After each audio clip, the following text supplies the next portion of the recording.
Baik. Assalamualaikum warahmatullahi wabarakatuh. Waalaikumsalam warahmatullahi wabarakatuh. Alhamdulillahilladzi allafa baina qulubina fa asbahna bi ni'matihi ikhwana. Asyhadu an la ilaha illallah wahdahu la syarikalah wa asyhadu anna Muhammadan abduhu wa rasuluh la nabiyya ba'dah. Yang kita sayangi Ibu Lia sebagai tuan rumah dalam pengajian hari ini, dan ibu-ibu solehah yang wajahnya sabar-sabar ya, makanya awet muda. Saya pikir mereka Mahmud Abbas, dipikir Mahmud Abbas, mamah muda anak baru satu gitu. Ternyata Cucunya segudang. ada yang punya cucu.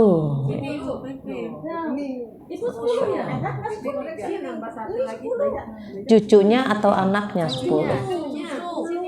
Ya Allah, Masya Allah. Masya Allah. Udah punya cucu ibu-ibu ini, ya Allah, Masya Allah. Ibu aja Bu, nggak ibu-ibu.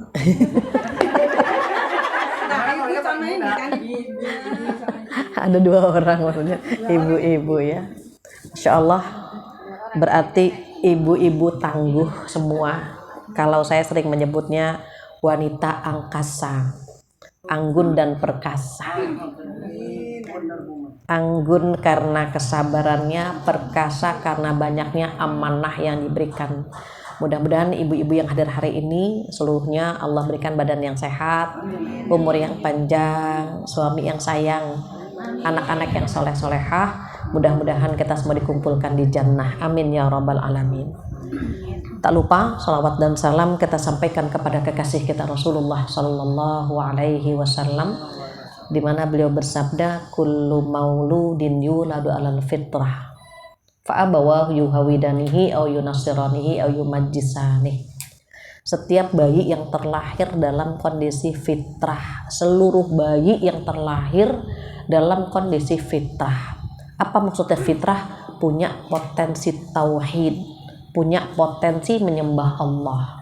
Sebelum dia terlahir ke bumi, mereka sudah dimintakan perjanjian akan menyembah Allah Subhanahu wa ta'ala. Maka kata Rasulullah apa? Kedua orang tuanya lah yang menjadikan dia Yahudi, Nasrani atau Majusi. Berarti ini wajah-wajah turis semua ya, turunan Islam. Ada yang mu'alaf di sini? Mbak Lia bukan mu'alaf, bukan? Arab Bu. Dia kayak orang Jepang ya? Iya. Kalau Jepang, Japanese. Berarti ini turis semua ya, alhamdulillah. Anugerah yang luar biasa ketika Allah menjadikan kita orang-orang yang menyembahnya. Sekarang kalau kita perhatikan, kalau teman ngasih hadiah sama kita gitu ya, dikasih hadiah kita bilang ya Allah hadiahnya bagus banget, kita berkesan banget sama pemberian dia. Kalau kita sendiri merenung, pernah nggak kita berkesan dengan pemberian Allah? Allah ngasih kita sebagai hamba yang menyembahnya, dikasih kesempatan bisa dekat kepada Allah. Kenapa?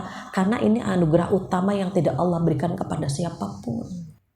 Pernahkah kita berkesan dengan pilihan Allah?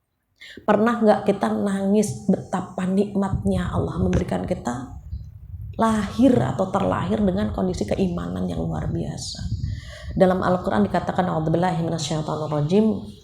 Tolong buka surat Fatir. Surat Fatir itu surat ke-35 ayat 32. Nanti boleh tolong dibacakan ya artinya. Surat 35 ayat 32. Ayat 32 ya. Ya, betul. Allah berfirman, sebentar. Tsumma awrasnal kitaba alladziina astafaina min ibadina. Faminhum dzalimun li nafsihi wa minhum muqtasid wa minhum sabiqun bil khairati biidznillah. Boleh tolong dibacakan artinya. Kemudian kitab itu kami wariskan kepada orang-orang yang kami pilih di antara hamba-hamba kami. Lalu di antara mereka ada yang menganiaya diri mereka sendiri, dan di antara mereka ada yang menahan, dan di antara mereka ada pula yang lebih dahulu berbuat kebaikan dengan izin Allah. Yang demikian itu adalah karunia yang amat besar. Satu lagi. Bagi mereka surga Aden. mereka masuk ke dalamnya. Di dalamnya mereka diberi perhiasan dengan gelang-gelang dari emas dan dengan mutiara, dan pakaian mereka di dalamnya adalah sutra. Masya Allah. Jadi kata Allah, "Tsumma awrasnal kitabal ladzina astafaina min ibadina." Kemudian Al-Quran ini kami wariskan kepada hamba-hamba yang kami pilih. Al-Quran kitab kita sama Allah dipilih nih, Al-Quran kami wariskan kata Allah kepada siapa?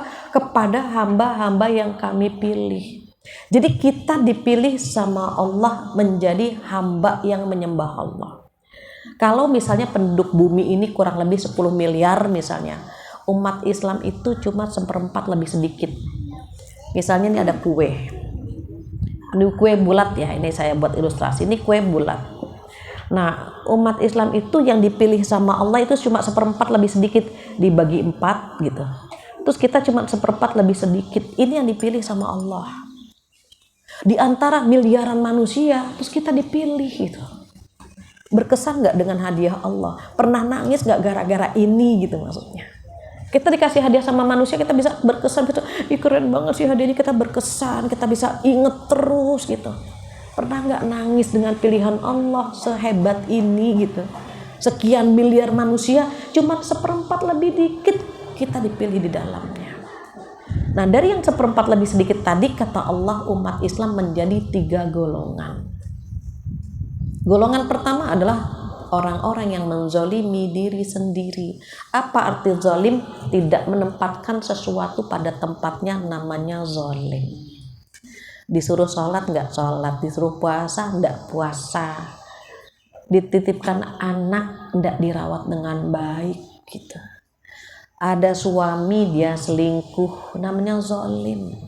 Ketika tidak menempatkan sesuatu pada tempatnya, maka namanya zolim.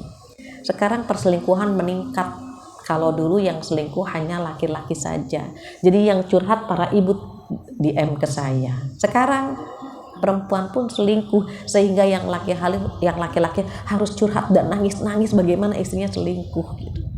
Kenapa? Zolim itu golongan pertama kata Allah. Mudah-mudahan kita bukan orangnya. Amin. Yang kedua siapa? Kata Allah, wa minhum muqtasid. Apa muqtasid? Ekonomis 50-50. Kalau yang pertama kan dosanya lebih banyak. Kalau yang kedua dosa sama pahala ya 50-50 aja. STMJ. Sholatnya terus, maksiat jalan. Nah, itu STMJ. Jadi kalau kita termasuk golongan kedua, memang setelah disurvei paling banyak golongan nomor 2. Jangan-jangan kita berada di situ. Kita sholat, tapi kadang-kadang dosa juga kita masih seneng kan gitu ya. Ngerumpi masih jalan gitu. Lihat cogan masih tertarik. Cowok ganteng.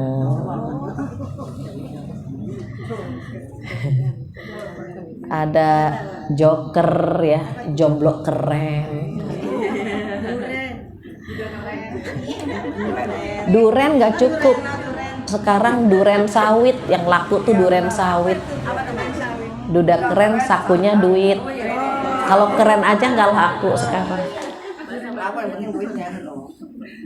Makanya meningkat nih kalau hari Jumat. Dulu sebelum pandemi mereka bilang hari Jumat itu HSN, hari selingkuh nasional, karena jam istirahatnya banyak. Terus ibu rumah tangga bisa selingkuh nggak? Bisa. Ketika suaminya berangkat ke kantor, dia pun bisa melakukan itu. Nauzubillah, mereka bisa melakukan BCA, bobo ciang gitu. Nah itu ketika seseorang STMJ. Bu Fatia, mereka sholat, betul mereka sholat, tapi maksiat masih jalan. Beda ya Bu. Kalau yang pertama waktunya sholat nggak sholat, waktunya puasa nggak puasa, kewajiban nggak ditunaikan. Kalau yang kedua kewajiban ditunaikan, tapi larangan juga dilanggar gitu. Kayaknya kita banget gitu. Kita biasa ngerumpi, nggak ngerumpi suka sariawan kan.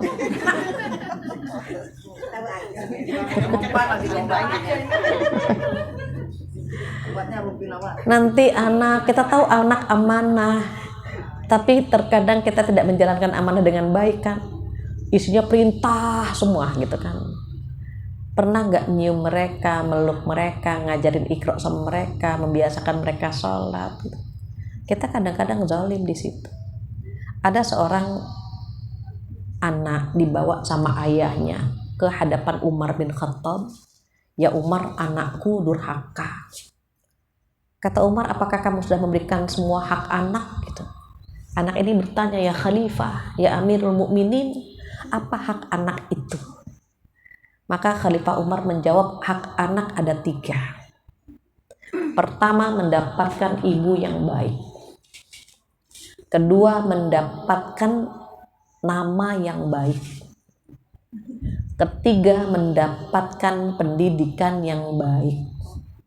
Anak ini langsung komplain.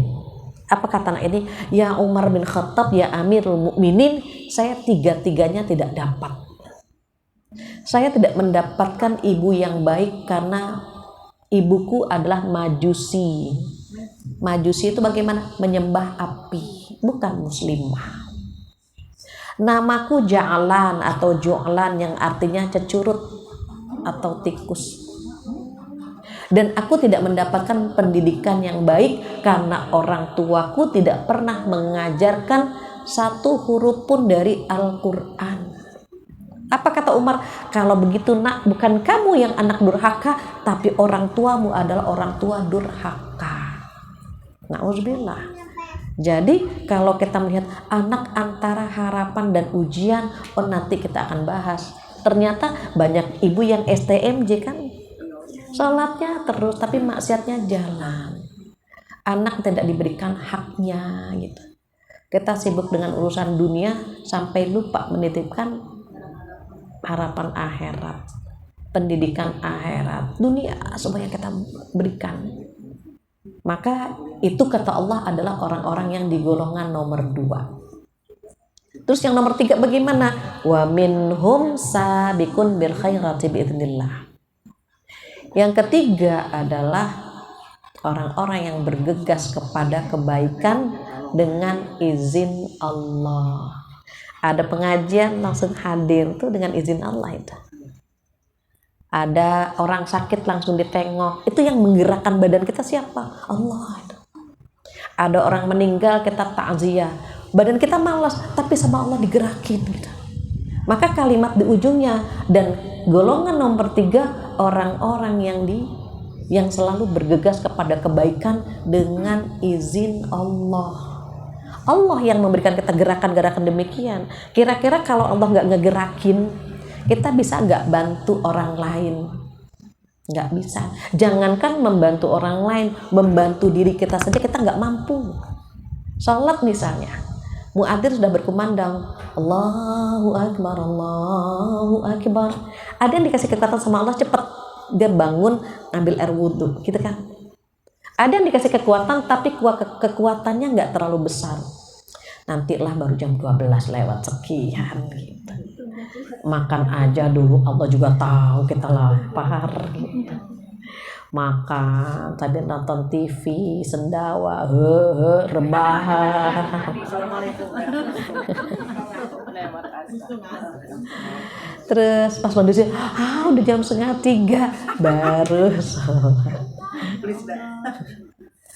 Dikasih kekuatan tapi sedikit. Ada yang tidak diberikan kekuatan sama sekali, bahkan dia nggak sholat, nyantai saja, biasa saja. Kenapa? Buat badannya saja dia nggak mampu ngatur kan, apalagi membantu orang lain gitu. Jadi kalau kita bisa bantu orang lain, bisa menservis orang lain, bisa membagi waktu untuk orang lain, betapa Allah menggerakkan tubuh kita dikasih kekuatan melakukan kebaikan. Maka kalimatnya dengan izin Allah. Coba kalau kita mikir ayat ini saja, ya Allah berarti selama ini kita bisa melakukan kebaikan dengan izin Allah. Berkesan gak sih gitu maksudnya? Tanya sama hati kita, merasa berkesan gak sih dengan pertolongan Allah ini gitu? Kok dikasih hadiah sama suami berkesan, sama anak kita dikasih hadiah bisa nangis?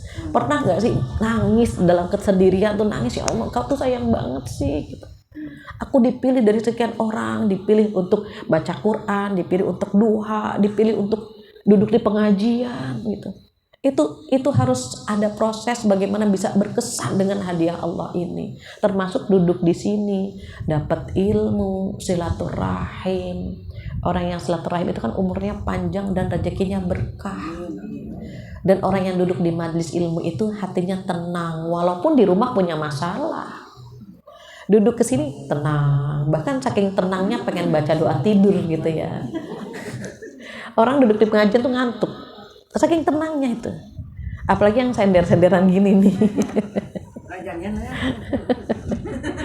Tapi di sini mah enggak, semangat semua. Glowing semuanya. Nah ini kalimat wa minhum sabiqun bil khairati biidznillah itu yang harus kita kejar. Bagaimana agar Allah bisa membimbing kita, memilih kita selalu melakukan kebaikan karena semua atas izin Allah. Kita bisa bantu orang lain atas izin Allah karena kalau nggak diizinkan sama Allah, jangankan orang lain ngurus badan aja nggak bisa kan. Mau mandi kadang-kadang males, ya Allah mana hujan, mana libur, mana kan gitu. Mandi saja kita nggak usah sholat lah, mandi saja kita malas kalau nggak digerakin kan gitu. Termasuk anak-anak kita, mohon maaf membelai gini nih, cium. Itu kalau bukan Allah yang menggerakkan tuh nggak mungkin. Jadi mandi gitu kan. Enaknya tuh perintah semua kan, nak mandi gitu. Lama-lama nadanya tinggi, mandi kan gitu. Jarang yang, nah mandi ya sayang ya, jarang. Apalagi dipeluk dulu, dingin ya gitu. Enak tidur bareng ya nak ya, mandi yuk nak yuk, cium. Itu bisa begitu. Bagaimana Allah yang ngasih itu anugerah. Apa kata Rasulullah? Man la yarham la yurham. Barang siapa tidak pernah memberikan kasih sayang, nggak pernah memberikan cinta, jangan berharap mendapatkan cinta. Jadi kalau kita bisa mencintai anak-anak kita itu anugerah. Seorang kakek cucunya banyak, melihat Rasulullah nyium, apa kata kakek ini?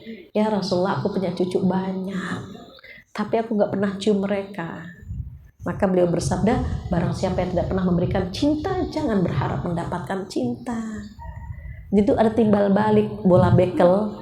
Tahu bola bekel? Nih kalau dipantulin mantul ke atas kan. Nah, kalau mantulnya kenceng, tingginya kenceng, naiknya kenceng. Kalau sudah ting lagi gitu kan.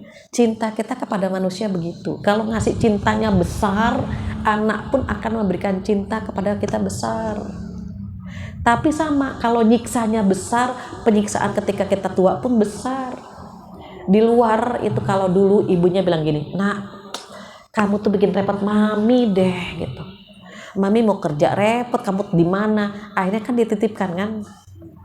dititipkan anak-anaknya ketika dewasa. Aduh, mami udah tua, bikin aku repot aja. Mami aku titipkannya di panti jompo, gitu kan? Kenapa mereka mau menitipkan orang tua di panti jompo? Karena dulu pun mereka punya anak dititipkan. Ada yang di panti asuhan, ada yang jadi kalau nekennya besar, balasannya besar. Cinta maupun kezoliman akan sama begitu. Nah, karena kita membahas anak, betul nggak anak hari ini? Betul ya? Antara harapan dengan ujian, kita kembali lagi ke surat At-Taghabun yang barusan dibacakan oleh Qori'ah. Kita lupa ibu siapa tadi? Balemo. Budiarti ya, enak Budiarti. Jadi ibu-ibu solehah tolong buka surat At-Taghabun tadi surat 64 ya.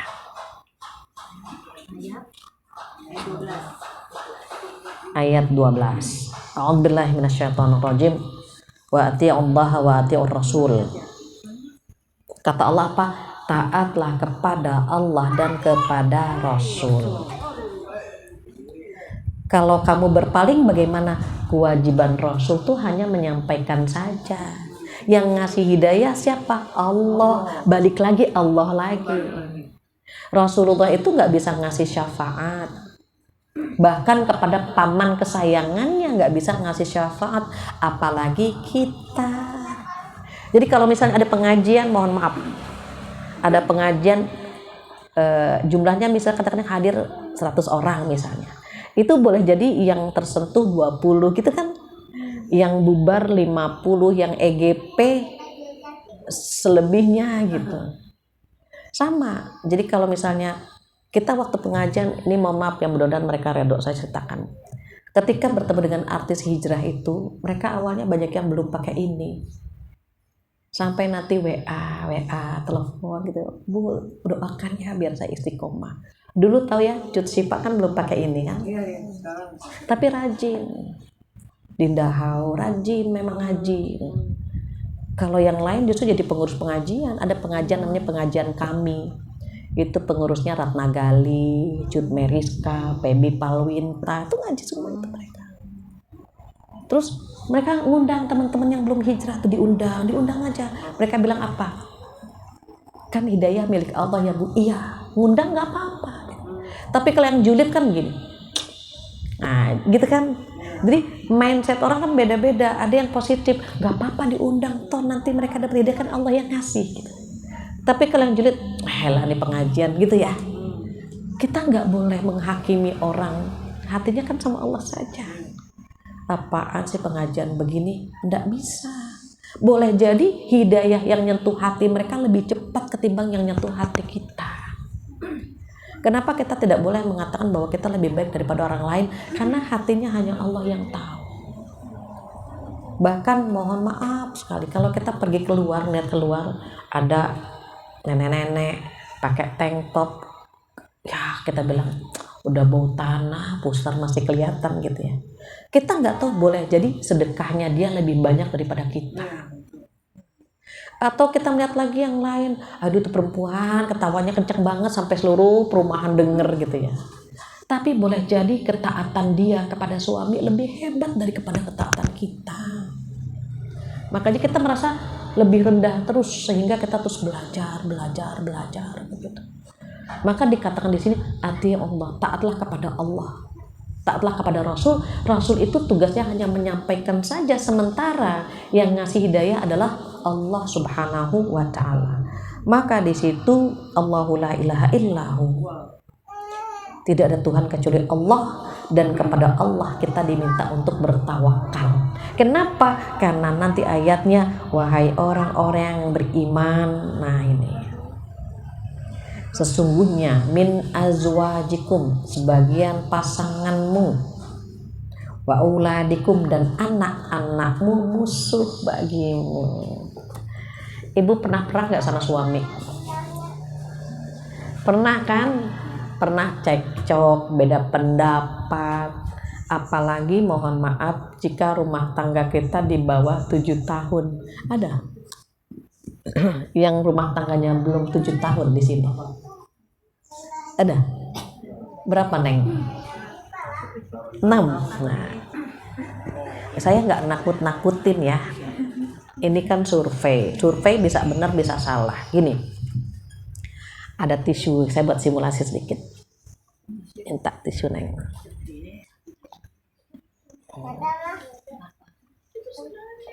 Aduh, makasih ya, Neng. Nah, ini contoh rumah tangga nih, sebelum ke anak. Ini rumah tangga baru nikah. Nah, dilapis itu, lapisannya masih kinclong, bersih gitu. Kalau rumah baru dicat gitu lah ya, masih kinclong. Berjalannya waktu, catnya mulai ngelupas, mulai hati kita terkoyak, bahkan catnya hilang semua, gitu kan. Rumah tangga 0 sampai 7 tahun itu kritis, karena baru kenalan.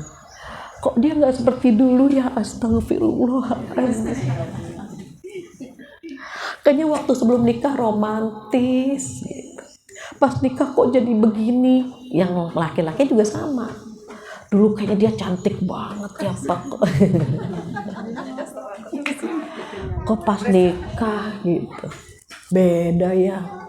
Kayaknya dulu gitu. Sama. Jadi laki-laki maupun perempuan ketika rumah tangga 0 sampai 7 itu terkoyak-koyak tuh kayak gini. Apalagi istrinya baperan. Mas, kalau ngomong pakai perasaan kenapa sih gitu. Kita main perasaan. Suami pakai logika, nggak ketemu. Nanti suami bilang ke istri, mikir, kita disuruh mikir. Makanya nggak nyambung.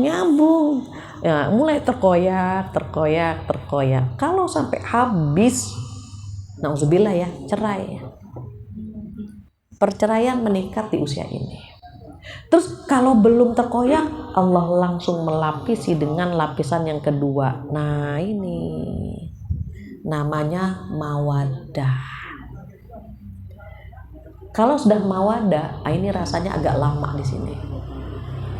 Rumah tangga 7 tahun ke atas sampai 50-an, maka rumah tangga itu disebut dengan mawaddah.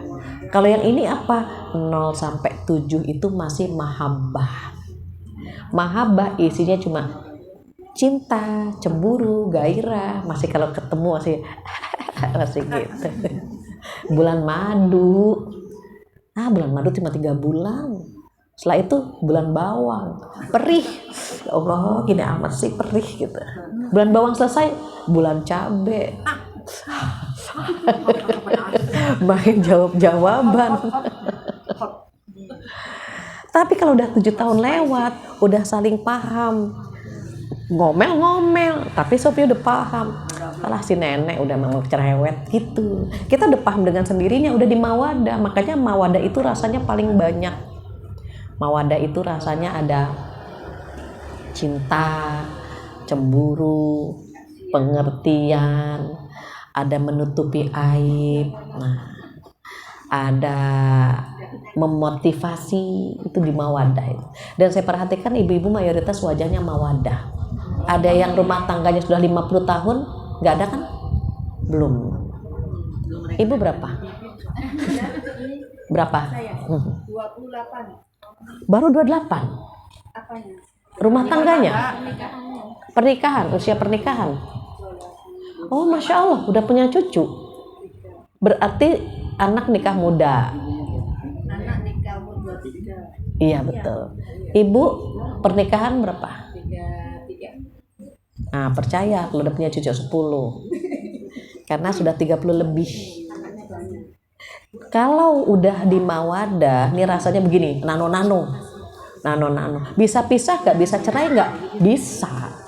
Ketika akan pisah, Allah langsung melapisinya dengan rahmah. Tuh. Jadi kalau rumah tangga kita sampai sekarang masih bertahan di sini. Dan umumnya mohon maaf, yang membuat kita bertahan tuh anak gitu.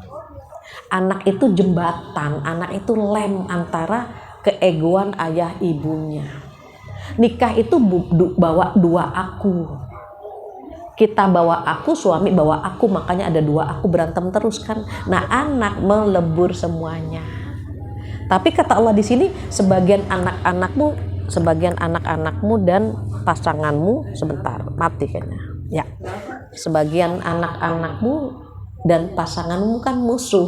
Kenapa Allah nyebutnya musuh? Karena apa yang ada di pikiran kita berbeda dengan apa yang di pikiran dia.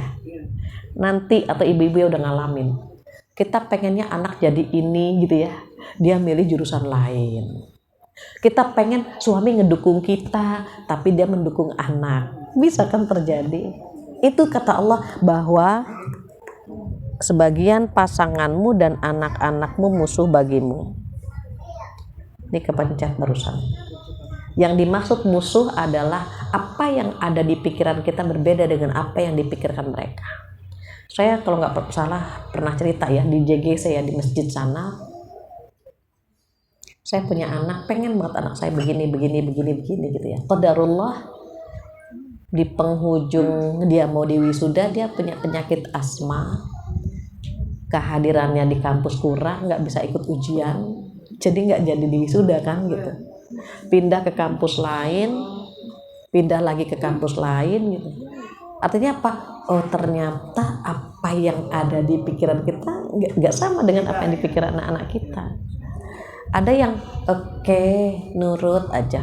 Oke, bunda mau aku gimana gitu ya. Oke. Tapi ada juga, bunda mau aku seperti bunda atau bunda mau aku seperti aku. Bunda mau aku jadi aku atau bunda mau aku jadi bunda, kan gitu. Ada anak teman saya itu jadi dokter, betul. Setelah selesai apa? Mah, ini ijazah kedokteranku selesai ya. Aku udah nurut apa yang mama mau.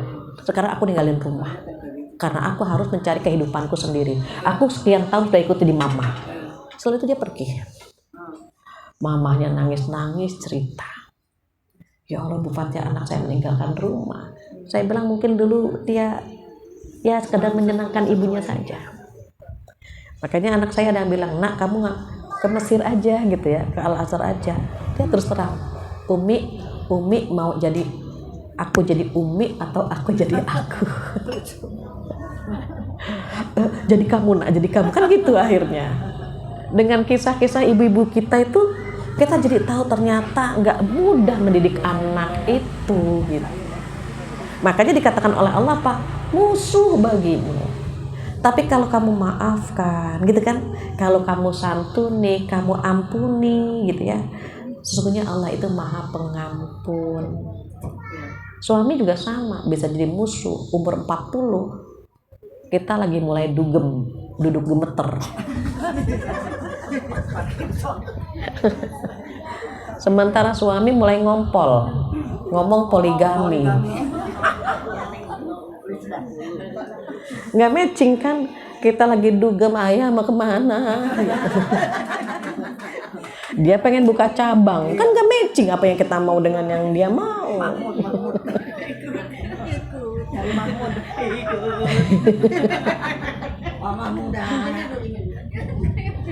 Jadi nggak matching kan gitu. Jadi suami ngeliat kita udah, ya Allah, udah kayak ongol-ongol gitu misalnya, kayak jelly. Tapi kita butuh gitu. Makanya ketika masih gadis kita bilang, mau suami yang bagaimana? Yang tampan. Udah tua sedikit, mau suami yang mapan. Tuaan lagi, mau suami yang setia gitu kan. Kalau kita nggak konsisten. Tapi kalau suami konsisten, mau istri yang bagaimana? Muda dan cantik. Udah tua, mau yang mana? Muda dan cantik.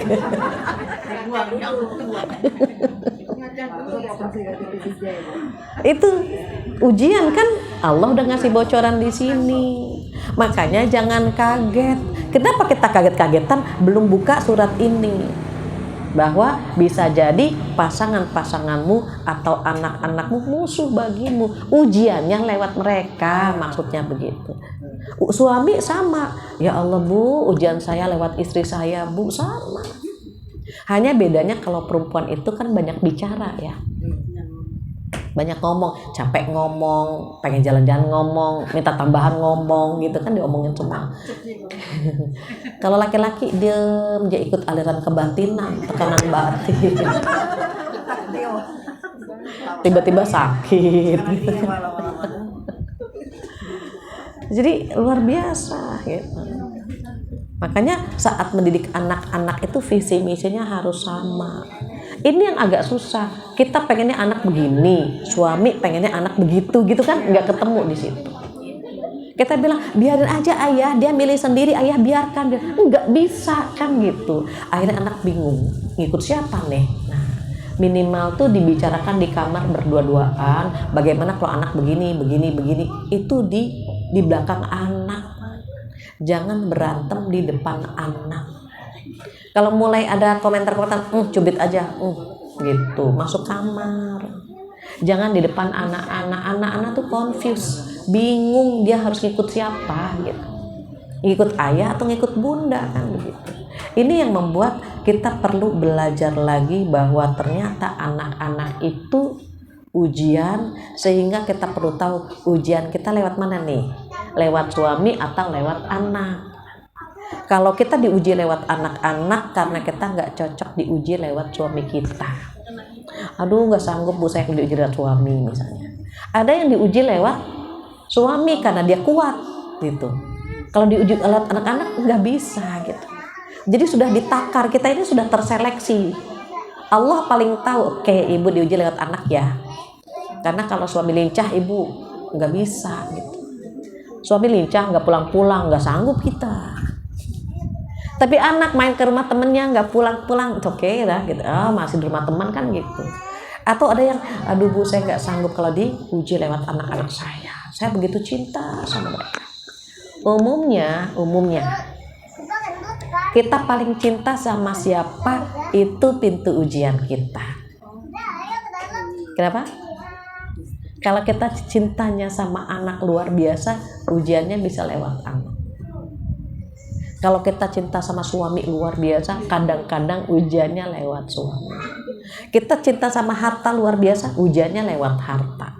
Begitu seterusnya. Kenapa Allah cemburu? Kalau kita mencintai makhluknya melebihi Allah. Saya pernah punya anak perempuan, satu-satunya saya punya anak perempuan dari 7 anak. Perempuan cuma 1, anak ke-6. 1, 2, 3, 4, 5 laki-laki semua. Kok darullahnya ke-6 ya baru punya anak perempuan. Ada rasa bahagia lah, perempuan gitu ya. Akhirnya beli baju pita gitu kan. Selama ini kan baju kotak-kotak garis, udah kan nggak ada pita-pitanya sama sekali. Kok darullah dikasih anak perempuan seneng. ASI 6 tahun, alhamdulillah sehat. Seminggu dikasih empasi ya, makanan tambahan. Di situ Allah langsung nguji. Anak saya kena virus yang dari Jepang, Sakaziku atau apa ya, 2016. Muntah-muntah, buang-buang air, dehidrasi sampai nggak ada tenaga sama sekali. Dibawa ke rumah sakit, dokter perawatnya salah ngasih infusan orang dewasa, kena gulanya 6 bulan. Coba, aduh saya udah pasrah, lemes banyak, aduh ya Allah gitu. Langsung di situ saya istighfar, ya Allah mungkin hamba terlalu bahagia dengan titipan baru anak perempuan, taubat, istighfar gitu ya. Dan saya minta kepada Allah, ya Allah kasih kesempatan saya membesarkan dia. Di masuk ICU itu 12 hari gitu ya, obat mah 6 bulan, hidungnya penuh dengan selang, mulutnya selang, tangannya kanan kiri selang, kakinya selang semua, sampai dokter bilang, bu saya izin harus membelah dari tangan sini, dari ketiak. 6 bulan perempuan ibu. Kalau dipikir-pikir pasrah banget. Alhamdulillah Allah berikan dia umur panjang, sekarang kelas 1 SMA, alhamdulillah. Tapi dari situ maksud saya bahwa Allah tuh sayang ya, dicewek langsung. Kamu cinta banget ya, kamu seneng banget ya, Allah cemburu. Kalau kita mencintai makhluknya melebihi Allah. Saya bilang sama suami, kita sama-sama harus taubat, harus istighfar. Allah nggak suka kita terlalu bahagia. Mungkin orang menganggapnya ya manusiawi lah gitu ya, ditungguin anak cewek dateng gitu kan. Tapi tidak dengan Allah. Allah itu sayangnya melebihi sayangnya kita sama anak kita begitu. Boleh jadi kalau nggak ditegur kita akan terjerumus ke dalam dosa, kan bisa jadi. Kita kalau lagi main sama anak sama cucu, lucu ya, terlambat sholat kan, lucu banget sih, lucu sholat lambat kan gitu. Kita senang banget nih sama bonus yang suami transfer. Kita seneng kan di mall sampai tawaf di mall, lantai 1 tawaf, lantai 2 tawaf. Bisa jadi nanti Allah tegur lewat itu, lewat harta kita gitu. Kenapa? Allah sayang. Jangan berlebih-lebihan dalam mencintai makhluknya. Karena hari ini kita ingin membahas anak, sama demikian. Jadi anak itu di satu sisi kita berharap banget anak kita begini gitu ya. Tapi di sisi yang lain anak bisa menjadi ujian buat kita. Nanti Allah akan tengok, kamu sabar gak dengan ujian yang aku berikan. Maka Allah menyampaikan bahwa innama amwalukum wa auladukum fitnah. Nah, ada fitnah. Wallahu indahu ajrun 'adzim. Sesungguhnya hartamu dan anak-anakmu itu ujian. Nah, ini. Jadi anak disebut 2 kali ya, Bu. Yang pertama, sebagian pasangan dan anak adalah musuh. Anak kan disebut musuh. Di ayat selanjutnya, sesungguhnya hartamu dan anak-anakmu ujian. Bedanya apa? Kalau yang pertama itu dikatakan musuh karena beda persepsi, beda cara pandang, beda gitu ya. Beda pendapat dengan kita, itu kan jadi musuh. Tetapi kalau dikatakan ujian, karena otak kita nggak akan pernah berhenti memikirkan harta dan anak. Allah sebutnya apa? Innama amwalukum wa auladukum fitnah. Sesungguhnya hartamu dan anak-anakmu ujian. Kenapa ujian? Dari bangun tidur itu pasti dua hal ini yang kita pikirkan. Aduh, si dedek sarapan apa, anak-anak sarapan apa ya. Bangun tidur yang kita pikirkan langsung sarapan mereka, makanan mereka, kehidupan mereka, sama rezeki. Hari ini ngajar di mana, atau hari ini bisnisnya gitu kan. Otak kita tuh mikirin harta sama anak itu saja. Ini yang membuat otak kita dipenuhi dengan anak-anak dan harta. Apalagi perempuan senang banget sama barang branded, senang banget. Kalau ada great sale, ada midnight sale, itu sampai panjang. Kan kita perempuan semua sama.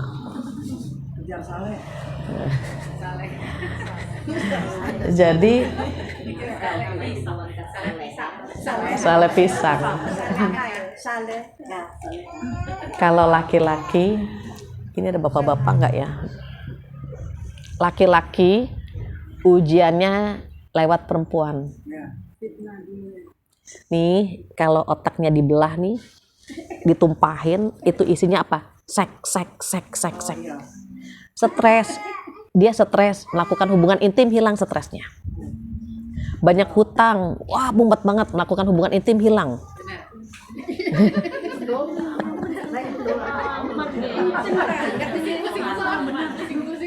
Iya.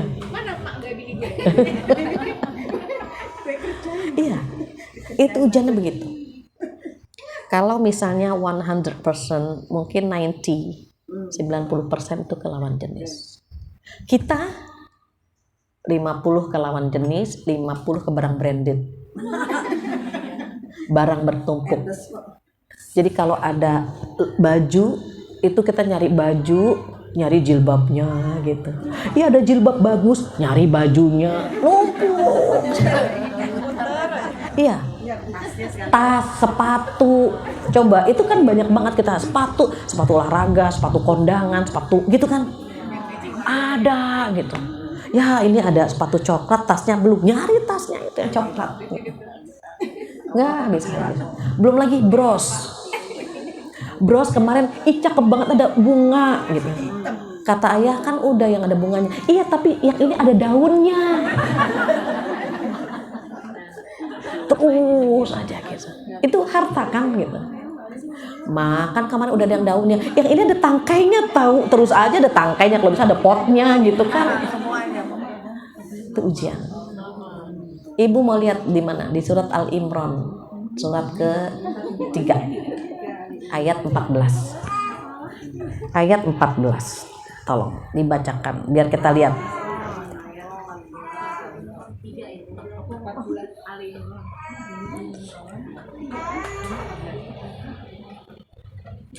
Yang sudah ketemu boleh tolong dibacakan artinya. Jadikan semasa Iya, iya. Iya. terhadap apa yang diinginkan. Nah, Berupa perempuan, anak-anak, mhm. harta benda yang bertumpuk dalam bentuk emas dan perak. Nah, Juga pilihan hewan ternak dan sawah ladang. Itulah kesenangan hidup di di dunia. Dan di sisi Allah lah tempat kembalian. Yang disebut yang pertama siapa di situ? Perempuan. Itu. Laki-laki itu ujiannya di perempuan. Ada beberapa pengajian, kebetulan kan setiap jam istirahat saya ngajar di perkantoran. Kalau saya ngajar di perkantoran, diadakannya di masjid, bapak-bapak itu pura-pura tiduran, padahal dia ngedengerin. Ada yang terus terang, panggil Bu Fatia dong, bapak-bapak juga mau ngaji gitu. Karena mereka juga pengen curhat gitu. Jadi kenapa ibu-ibu aja bisa curhat gitu ya? Curhatnya mereka apa? Bu Fatia, ibu kan sering banget nih ngisi ibu-ibu gitu. Bilang dong sama ibu-ibu jangan malas-malas menservis kita. Karena kalau laki-laki yang tidak baik, saat istrinya malas, mereka bisa jajan di luar. Kita orang baik-baik gitu. Itu lari kemana gitu. Ujian kita kan itu, Bu. Gitu. Nanti ada yang lain nanya lagi, Bu Fatia, ujian itu kan harta, tahta, wanita, Toyota gitu ya. Tapi kan yang lain benda mati semua. Kalau wanita kan Bu lalu lalang Bu di depan kita, itu yang bikin saya pusing katanya. Terus gimana? Pusingnya kan paling kembali ke rumah kan. Nah di rumah itu katanya. Mereka males. Pemandangannya berbeda Bu. Yang tadi kan wangi, yang di sini balsem katanya. Kadang-kadang iya gitu. Kita lihat istri kita Bu kalau ke pengajian cantik seperti ratu, di rumah seperti pembantu, malam hari seperti hantu. Jadi mereka udah bingung kan gitu, ini gimana gitu. Karena memang ujian terberat mereka ya perempuan. Sementara kita kan misalnya seneng ke lawan jenis, tapi lebih seneng ke barang branded kan. Ada sale langsung. Kita lagi capek, mama capek, iya. Oh tadinya ayah mau ngajak ke ini, ke mall. Enggak, udah sehat. Langsung sehat kan. Iya. Tadi katanya nggak enak badan, enggak sekarang udah mendingan gitu kan. Karena kita memang terbagi-bagi, kata Allah itu tadi kan harta yang bertumpuk berupa emas, perak, kuda pilihan. Kuda pilihan itu kendaraan. Walaupun sama-sama oren, Lamborghini sama bajai oren, beda dilihatnya. Begitu juga Ferrari kan tuh keren banget. Anak kecil juga ngerti kan gitu. Itu kendaraan kata Allah. Anak-anak disebut sama Allah nomor berapa? Nomor 2. Jadi anak itu ujian, enak. Gara-gara main sama anak, gara-gara main sama cucu, kita terkadang lupa loh sholat. Cucu datang gitu. Sama, saya punya cucu tapi baru 2. Senang sampai, iya jam segini kita belum sholat gitu. Ujian. Kadang-kadang mau sedekah, udah mendingan buat cucu aja. Padahal kan perlu berbagi dengan orang lain kan. Tapi anak, cucu, ke bawah keluarga itu sama, semuanya menjadi fitnah. Mau sedekah, kebutuhan anak banyak. Itu ujian itu. Baru nanti ada sawah ladang itu tuh properti, kita punya villa, punya hotel, kos-kosan, itu disebutin sama Allah semua itu 7 atau 8 disebutkan di situ. Perempuan, anak-anak, emas, perak, kuda pilihan, hewan ternak ini obligasi, saham, pasar uang, tuh berternak semua kan tuh. Sawah ladang tuh properti. Apakah ada yang lebih keren dari ini? Coba, Allah udah sebutin semua ya. Tapi kata Allah, itu hanya kehidupan di dunia saja. Di sisi Allah. Di sisi Allah. Jadi bagaimana yang 7 tadi disebutkan menjadi jembatan ke surga? Boleh ibu nikah, tapi dengan pernikahan ke surga. Ada anak-anak bisa nge-syafaat gitu. Ini ketemunya baru sekali ya. Jadi baru prolog sebetulnya. Anak-anak itu antara ujian dan harapan. Bagaimana agar tidak menjadi ujian, itu next lagi ya. Nggak terasa setengah 12. Zuhur jam? Iya. Jadi ketika Allah menyebut anak dalam Al-Quran diulang-ulang, anak gitu, itu karena kita banyak yang diuji lewat anak-anak.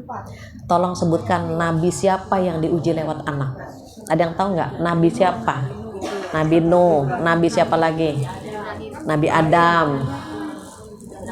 Nabi Ibrahim diujinya kenapa? Oh, karena Ismailnya. Oke. Sebutkan nabi yang diuji lewat istrinya. Nabi Nuh, Nabi Lut. Jadi nabi diujinya lewat orang terdekat kan. Bukan berarti mereka nggak bisa mendidik anak-anak mereka, tapi karena Allah mengujinya lewat orang yang deket banget sama mereka. Nabi Adam nggak pengen anaknya saling membunuh adik kakak kan, tapi ujiannya justru lewat anak pertamanya, Qabil, ketika membunuh adik kandungnya sendiri, dan itu pembunuhan pertama.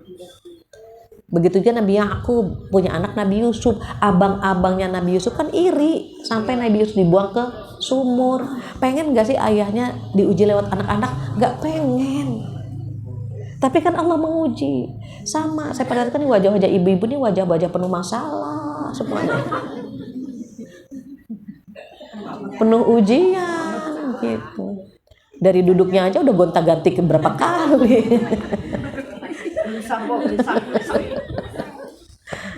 Kaki ganti, tangan ganti, leher. Oh, kesembutan ya. Jadi artinya apa? Kita optimis Allah itu selalu menjadikan atau menguji kita lewat pintu yang kita mampu. Gak ketuker dan gak pernah salah. Jangan pernah berpikir gini, enak ya dia gitu. Enak ya dia itu nggak diuji. Siapa bilang gitu. Kita bilang menganggap dia, kehidupan dia enak banget kok, Pak ini enak banget ya, kayaknya bahagia-bahagia saja. Itu kata kita. Seandainya dia dengar ucapan kita, ayo tukeran gitu kan. Tapi nggak bisa dituker. Ujian itu sudah ditakar, sama dengan rezeki. Kenapa kita nggak boleh ngiri dengan ujian apa dengan rezeki orang lain, sebagaimana kita tidak pernah iri dengan ujian orang lain. Kita hanya lihat dari sisi hartanya saja, tapi pernahkah kita iri dengan ujiannya? Ada orang setruk, pernah ngiri dengan orang setruk? Enggak kan gitu. Jadi kalau kita nggak boleh iri dengan kenikmatannya, kita pun tidak boleh iri sebagaimana kita tidak iri dengan musibahnya, maka kita pun tidak boleh iri dengan kenikmatan yang dia raih, karena sudah diatur semua. Enak kali ya kalau punya suami kayak Pak Joko misalnya, atau Pak Asep, Pak ini, belum tentu juga kita bahagia. Kenapa? Karena mental bersyukur kita nggak ada di sini. Kalau mental bersyukurnya ada, siapapun pasangan kita akan bersyukur. Bagaimanapun kondisi anak kita akan bersyukur. Ekonomi kita seperti apapun kita akan bersyukur. Siapapun pasangannya nggak ada masalah. Tapi kalau kita nggak bersyukur, even suaminya 3T, takwa, tampan, tajir, nggak bersyukur dia. Punya suami 3T yang takwa, tampan, tajir aja nggak bersyukur, apalagi 3T yang lain, tua, tulali, tertindas.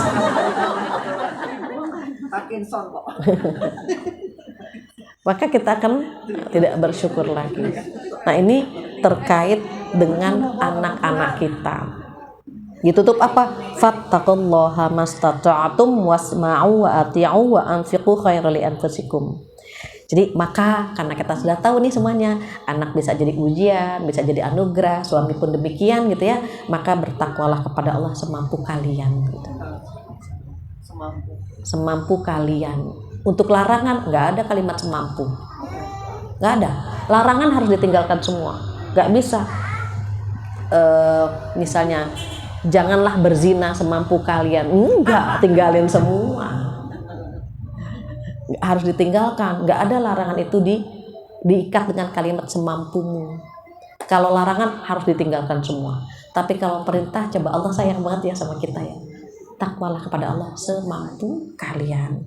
Kemudian apa? Pertama, bertakwa. Kedua, dengarkan ayat-ayat Allah. Ketiga, taat. Dan keempat, bersedekah. Ini 4 cara meminimalisir ujian. Pertama, bertakwa. Kedua, mendengarkan ayat-ayat Allah. Ketiga, taati. Keempat, bersedekah. Wa anfiqu khairan li anfusikum.